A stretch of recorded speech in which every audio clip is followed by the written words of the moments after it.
टीना और करण कॉलेज में एक साथ पढ़ाई करते थे। पढ़ते पढ़ते ही दोनों में प्यार हो जाता है और कॉलेज खत्म होने के बाद ही दोनों बिना घर वालों की मर्जी के कोर्ट मैरिज कर लेते हैं। टीना ने जिद करके शादी तो कर ली, लेकिन अमीर पिता की इकलौती बेटी होने के चलते उसे खाना बनाना तो आता ही नहीं था। करण के घर में उसके भैया भाभी और माता पिता थे, जो हमेशा टीना को अच्छा खाना ना बना पाने की वजह से ताने देते रहते। टीना की जेठानी रजनी बहुत ही स्वादिष्ट खाना बनाती थी, जिस वजह से रसोई में उनका एक अच्छा खासा अधिकार जमा था। लेकिन टीना को तो चाय तक बनाना नहीं आता था, जिस पर रोज रोज सास और जेठानी के ताने सुनने पड़ते थे। एक दिन करण से उसकी माँ सरस्वती कहती है, अरे बेटे, ये प्यार के चक्कर में क्या मुसीबत गले बांध ली तूने। माँ जी, आपकी छोटी बहू को तो चाय तक बनानी नहीं आती। हाय रे, अब ऐसी बीवी के साथ पूरी जिंदगी कैसे काटेगा मेरा बेटा। तभी रजनी हंसते हुए कहती है, अरे माँ जी, ये दोनों अब प्यार ही पकाएंगे और प्यार ही खाएंगे। अरे माँ, तुम चिंता क्यों करती हो? स्वादिष्ट खाना बनाना सीख लेगी भाभी से टीना। उधर टीना दरवाजे पर खड़ी उन सबकी बातें सुनती है और रोने लगती है। फिर एक दिन जब मोहल्ले की औरतें नई बहू को देखने आती हैं, तो टीना सबके लिए चाय बनाकर लाती है। चाय बिल्कुल कड़वी बनती है। अरे सरस्वती बहन, तुम्हारे तो कर्म ही फूट गए जो ऐसी बहू ब्याह लाया तुम्हारा बेटा, जिसे चाय तक बनानी नहीं आती। अरे बहन, इससे तो अच्छा होता कि किसी काम वाली से ही शादी कर लेता। कम से कम घर के कामकाज और अच्छा खाना तो बनाकर खिलाती। बेचारा करण अब जिंदगी भर जला कटा ही खाएगा। ये कहकर पड़ोस ने बिना चाय पिए ही चली गई और टीना दुखी होकर अपने कमरे में जाकर रोने लगी। अब टीना वापस अपने मायके भी तो नहीं जा सकती थी, क्योंकि उसने अपने परिवार की मर्जी के खिलाफ जाकर शादी की थी। फिर शाम को जब करण ऑफिस से घर वापस आता है, तब टीना उससे कहीं अलग घर लेने की बात कहती है। करण, मुझे कहीं अलग फ्लैट में ले चलो, वरना मैं मायके चली जाऊंगी। अब मुझसे और बर्दाश्त नहीं होता। करण रोती हुई टीना को हिम्मत देते हुए कहता है, टीना, तुम दुखी मत हो। तुम भाभी के साथ रसोई में मदद करते करते सब सीख जाओगी, और अगर तुम 1 महीने तक नहीं सीख पाई तो हम दोनों किसी अलग फ्लैट में शिफ्ट हो जाएंगे। ओके, चलो अब बस हंस दो। इसके बाद करण टीना को खाना बनाने की कई किताबें भी लाकर देता है, लेकिन वो किताब पढ़कर भी टीना के दिमाग में कुछ नहीं बैठ पाता, और वो जब भी खाना बनाती है या तो वो जल जाता या उसमें नमक मिर्च तेज हो जाता, जिस वजह से सब घर वालों के मुंह चढ़ जाते थे। एक बार दिवाली के समय उनकी सोसाइटी में स्वादिष्ट व्यंजन बनाने का कंपटीशन होता है, और रजनी भी जिद करके जबरदस्ती टीना का नाम उस कंपटीशन में लिखवा देती है, क्योंकि वो चाहती ही है कि टीना की जग हंसाई हो और उसे सबके सामने अपमानित होना पड़े। इस बीच दिवाली से एक दिन पहले दोपहर के समय जब टीना टेस्टी डिशेस की किताब पढ़ रही होती है, तभी कहीं से एक साधु बाबा दरवाजे पर आकर आवाज लगाते हैं और कहते हैं, बेटी, मैं बहुत दूर से आया हूँ, बहुत भूखा हूँ, कुछ खाने को दे दो। वैसे भी दिवाली का समय है, मना मत करना। टीना को बाबा पर दया आ जाती है और वो बाबा से कहती है, बाबा आप अंदर आकर बैठिए, तब तक मैं रसोई से आपके लिए कुछ खाने को ले आती हूँ। जब टीना रसोई में जाकर देखती है तो खाने में कुछ भी नहीं बचा होता। फिर टीना खुद ही बाबा के लिए खाना बनाती है, जो जला हुआ, थोड़ा कच्चा और तेज नमक वाला होता है। टीना खाने की थाली बाबा को देते हुए कहती है, बाबा मुझे माफ करना, घर में कुछ भी नहीं बचा था, इसलिए मुझे जो भी समझ आया बना लाई। लेकिन मुझे क्षमा कीजिएगा बाबा, मुझे खाना बनाना बिल्कुल भी नहीं आता। टीना की बातें सुनकर बाबा उससे कहते हैं, कोई बात नहीं बेटी, तुमने मुझ गरीब के लिए जो इतना कष्ट किया, मेरे लिए वही बहुत है। और फिर बाबा भोजन की थाली लेकर वहीं जमीन पर बैठकर खाने बैठते हैं, और फिर अपनी फटी पुरानी झोली से एक छोटी सी डिबिया निकालकर उसमें से थोड़ा थोड़ा पाउडर सब खाने में मिला देते हैं। फिर बहुत ही चटकारे लेकर सारा खाना खा जाते हैं, और सारा खाना खत्म होने के बाद टीना से कहते हैं, वाह बेटी, इतना स्वादिष्ट खाना तो मैंने आज तक नहीं खाया। पर बाबा, मेरा बनाया हुआ खाना तो सब लोग फेंक देते हैं, क्योंकि या तो उसमें नमक मिर्च ज्यादा पड़ जाता है या वो जल जाता है।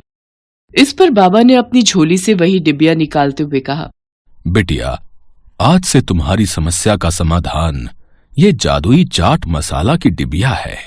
अब तुम जब भी खाना बनाओगी तो इस डिबिया में से चुटकी भर चाट मसाला मिला देना।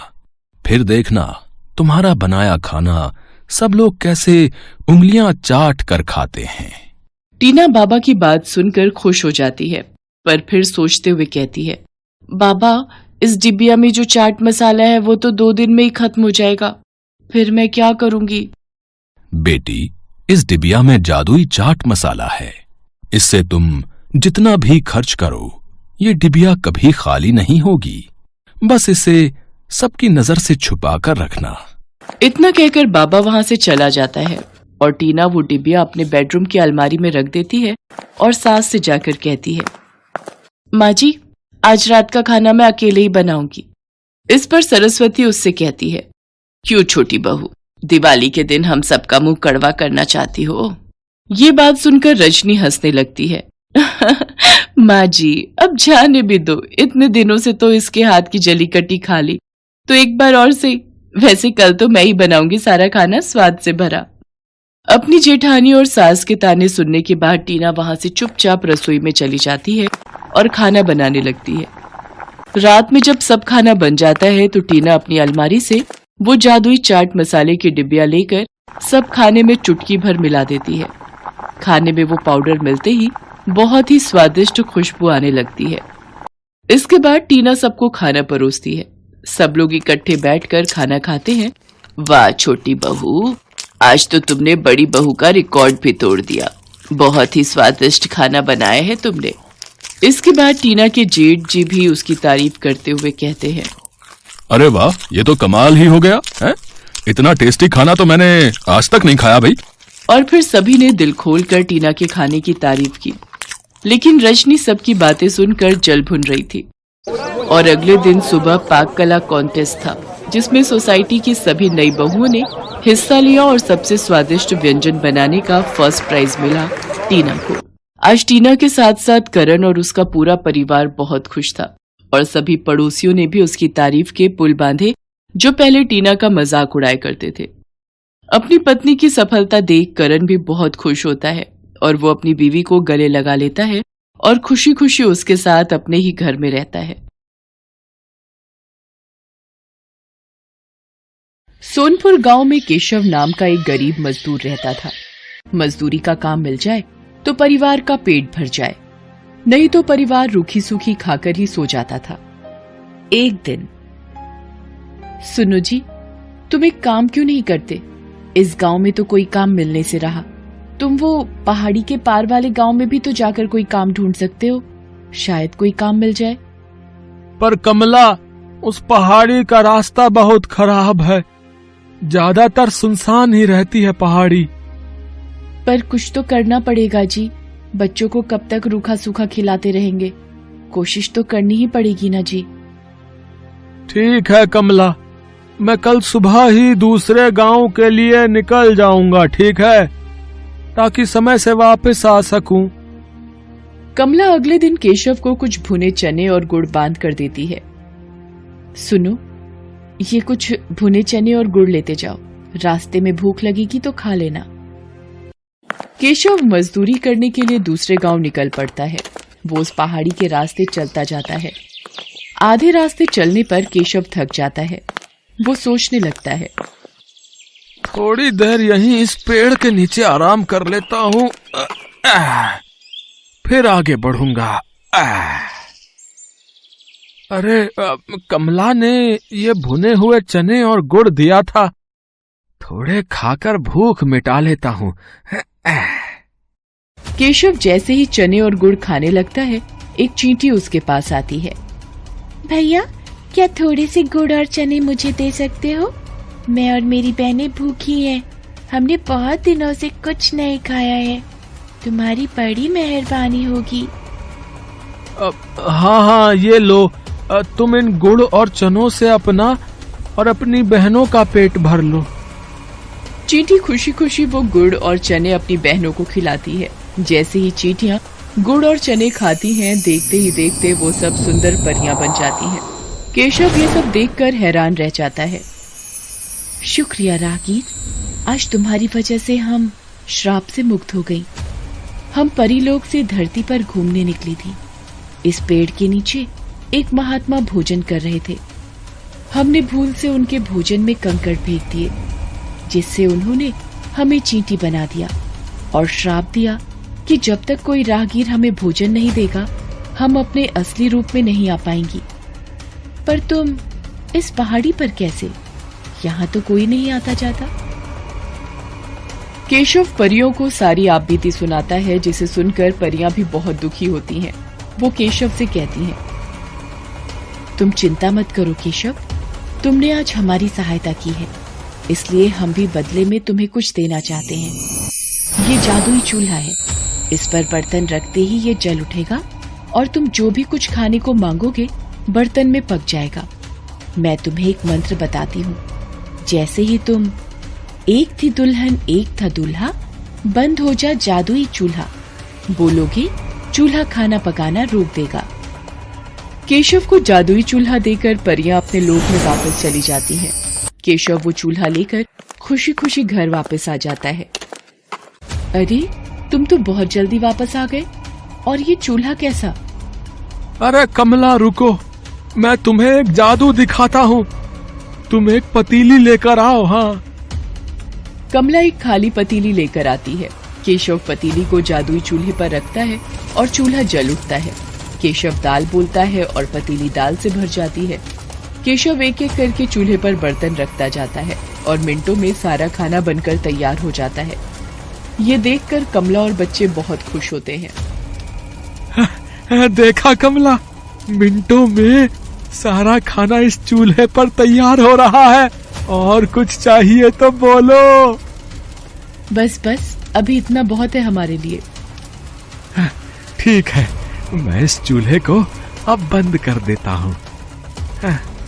एक थी दुल्हन एक था दूल्हा, बंद हो जा जादुई चूल्हा। केशव मंत्र बोलता है और चूल्हा बंद हो जाता है। अब केशव के परिवार को भूखा भी नहीं सोना पड़ता था। एक दिन, सुनो जी, मैं सोच रही हूँ क्यों ना हम एक चाय का ढाबा खोल लें। इस चूल्हे पर चाय और पराठे बनाकर बेचा करेंगे। इससे थोड़ी कमाई भी होनी शुरू हो जाएगी और तुम्हारी काम की तलाश भी बंद हो जाएगी। कह तो तुम ठीक रही हो कमला, बिल्कुल ठीक है। अब मैं एक दुकान किराए पर ले लेता हूँ। जो पैसे आएंगे उससे किराया भी भर देंगे और घर खर्च भी निकल आएगा। केशव घर के नजदीक ही एक छोटी सी दुकान किराए पर ले लेता है और जादुई चूल्हा रखकर चाय बनानी शुरू कर देता है। धीरे धीरे केशव का चाय नाश्ते का ढाबा चल पड़ता है। आने जाने वाले लोग केशव के ढाबे पर रुककर चाय पराठे खाया करते थे। जिन गरीबों के पास पैसे नहीं होते थे, केशव उन्हें मुफ्त में ही खाना बांट दिया करता था। उसे अपनी गरीबी के दिन याद थे। धीरे धीरे केशव की गरीबी की हालत में सुधार होने लगता है। एक दिन, अरे भाई केशव, कैसे हो? अरे मोहन, अरे तुम शहर से कब आए भैया? हैं? गांव का तो रास्ता ही भूल गए लगता है। बस काम से फुर्सत ही नहीं मिलती। वो तुम्हारी भाभी को यहाँ गांव में कुछ काम था ना, तो 2-1 दिन के लिए आए हैं। मैंने सुना है तेरे तो वारे न्यारे ही हो गए हैं। तूने ढाबा खोल लिया यार, जिसकी चर्चा पूरे गांव में हो रही है। हाँ मित्र, बस सब भगवान की कृपा है। बात कुछ और ही है। ये ऐसे नहीं मानेगा, मुझे सच का पता लगाना ही होगा। अगले दिन केशव ढाबे पर जाता है। मोहन भी उसके पीछे पीछे जाता है। अरे मोहन, अरे इतनी सुबह सुबह। मैंने सोचा कल वापस शहर जा रहा हूँ, तो आज तुम्हारे ढाबे पर ही चाय नाश्ता कर लूं, है कि नहीं? पता नहीं शहर से फिर कब आना हो। हाँ मोहन, बिल्कुल बिल्कुल भाई, ये भी कोई कहने की बात है। अरे तुम बैठो, मैं तुम्हारे लिए चाय और पराठा लेकर आता हूँ ना। केशव ढाबे की रसोई में चला जाता है। मोहन केशव को छुपकर देखने लगता है। ये क्या जादू है? केशव ने इस चूल्हे पर पतीली रखी और खाली पतीली चाय से भर गई। अरे अब ये तवा रख रहा है, ये क्या पराठा भी बन गया? ये तो कोई जादुई चूल्हा है। अच्छा तो ये बात है। तभी कहूं, ये रूखी सूखी खाने वाले ने ढाबा कैसे खोल लिया है? ये चूल्हा वैसे मेरे पास होना चाहिए, मैं इसे चुरा लेता हूँ। हाँ। शाम को जब केशव घर लौट जाता है, मोहन रात के वक्त चूल्हा चुराकर पत्नी के साथ शहर भाग जाता है। केशव जब ढाबे पर आता है, चूल्हा गायब होता है। अरे अरे कमला, कमला, अरे हमारा जादुई चूल्हा चोरी हो गया है। अब हम क्या करेंगे? अब हम क्या करेंगे? कैसे पैसे कमाएंगे? सुनो जी, जो हो गया सो हो गया। इस बहाने हमें मार्गदर्शन तो मिला। अब आप एक नया चूल्हा लेकर इस ढाबे को आगे बढ़ाओ। देखना, आपकी मेहनत रंग लाएगी। केशव एक मेहनती व्यक्ति था, इसलिए उसने फिर से एक नई शुरुआत की। उधर जब मोहन अपनी पत्नी के साथ शहर में अपने घर पहुंचा, जाओ शीला, एक खाली पतीली ले आओ। अभी तुम्हें इस चूल्हे का जादू दिखाता हूँ। जादुई चूल्हे, मुझे पुलाव चाहिए, पुलाव। चूल्हे पर बर्तन रखकर मोहन ने जैसे ही पुलाव बोला, चूल्हा जलने लगा और पुलाव बनता चला गया। मोहन चूल्हे को फूंक मार मार कर बंद करता रहा, पर वो बंद ही नहीं हो रहा था। अरे ये चावल बनने तो बंद ही नहीं हो रहे। अरे ऐसे तो पूरा कमरा भर जाएगा। हम दोनों चावल के ढेर में दबकर मर जाएंगे। शीला, क्या करूं? कुछ समझ नहीं आ रहा है। अब तो एक ही रास्ता है, इस चूल्हे को तोड़ दो। हाँ, ये ठीक रहेगा। मैं इस घटिया चूल्हे को तोड़ देता हूँ। मोहन गुस्से में चूल्हे को पटक कर तोड़ देता है। चूल्हे के 2 टुकड़े हो जाते हैं और जादू खत्म हो जाता है। चूल्हे की जगह मिट्टी का ढेर पड़ा रह जाता है। केशव को जादुई चूल्हे की मदद से काम मिल जाता है और वो मेहनत से पैसे कमाने लगता है, जबकि मोहन के हाथ में आकर जादुई चूल्हा मिट्टी हो जाता है। किस्मत भी उनका ही साथ देती है, जो ईमानदार और नेक दिल होते हैं। चोर और मक्कार व्यक्तियों के हाथ सदा ही खाली रह जाते हैं।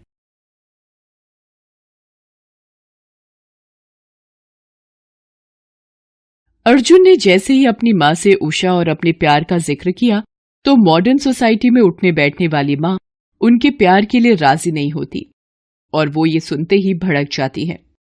क्या तुम्हारा दिमाग खराब हो गया है अर्जुन? कान खोलकर सुन लो, उषा जैसी मिडिल क्लास लड़की इस घर की बहू नहीं बनेगी, नहीं बनेगी, कभी नहीं बनेगी। माँ, उसके मिडिल क्लास होने में उसका क्या कसूर है? और मिडिल क्लास है तो क्या हुआ? वो किसी से कम थोड़ी है। तू ज्यादा जुबान मत चला। तुझसे ज्यादा देखी है मैंने ये दुनिया, और मैं इन मिडिल क्लास की लड़कियों की रग रग से वाकिफ हूं। अपनी माँ की बात अर्जुन की समझ से परे थी। उसने माँ की बात सुन तो ली, लेकिन मन ही मन एक फैसला ले लिया और उषा के साथ मंदिर में जाकर शादी कर ली। फिर उसे अपने घर ले आया। अर्जुन के साथ उषा को देख उसकी माँ का गुस्सा 7वें आसमान पर चला जाता है। खबरदार, खबरदार जो इस लड़की को लेकर मेरे घर के अंदर आया। माँ, ये लड़की ही अब आपकी बहू है। और जहां तक रही घर के अंदर आने की बात, तो अब तो आपकी बहू ने अपने शुभ कदम घर के अंदर रख दिए हैं। निर्मला, छोड़ दो, माफ कर दो उन्हें। आखिर वो हमारे बेटे की पसंद है और अब तो इस घर की बहू भी है। नहीं, मैं इसे कभी माफ नहीं कर सकती। ये इस घर में नहीं आएगी, मतलब नहीं आएगी। निकल जाओ यहां से। ये सुनते ही पास ही खड़ी उनकी जवान बेटी धीरे से माँ से कहती है, ये क्या कह रही हो मम्मी? भाभी बालिग है और शादी करके आई हैं। अगर ज्यादा जोर जबरदस्ती की तो पुलिस केस भी हो सकता है। हमारी परिवार की इज्जत ही नहीं, आप जेल भी जा सकती हैं।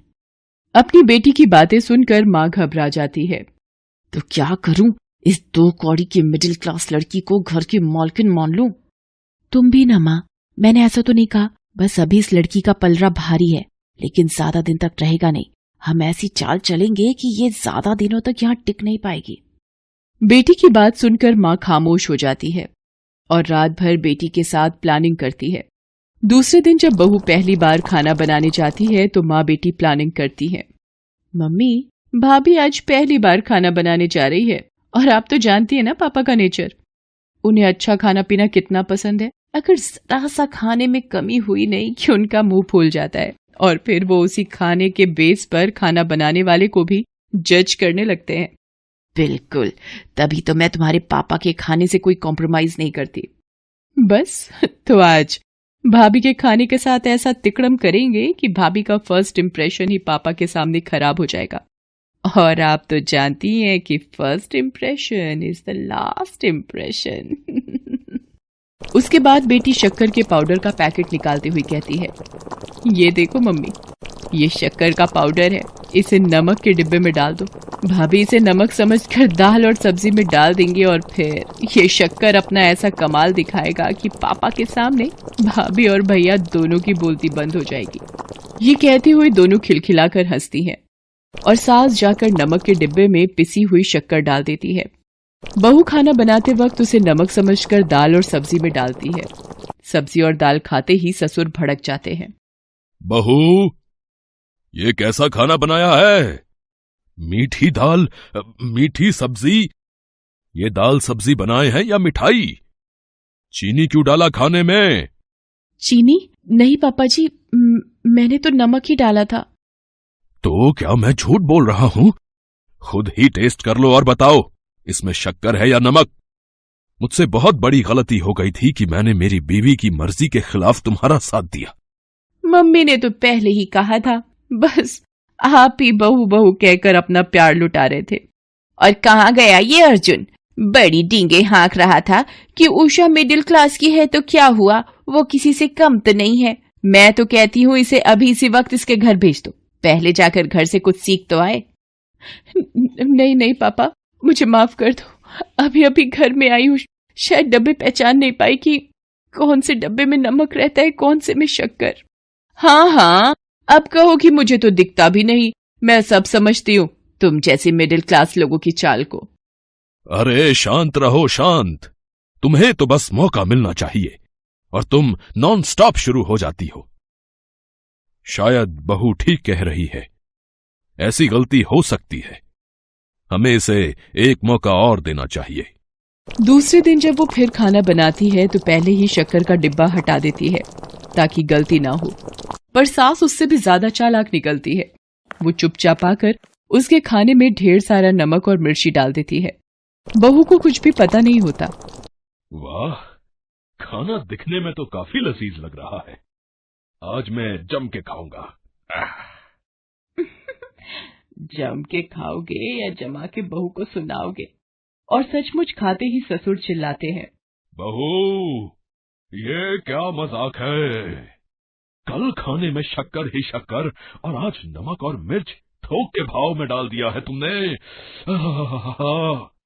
नहीं पापा जी, आज तो मैंने नमक मसाले स्वादानुसार डाले थे। ऐसा स्वाद?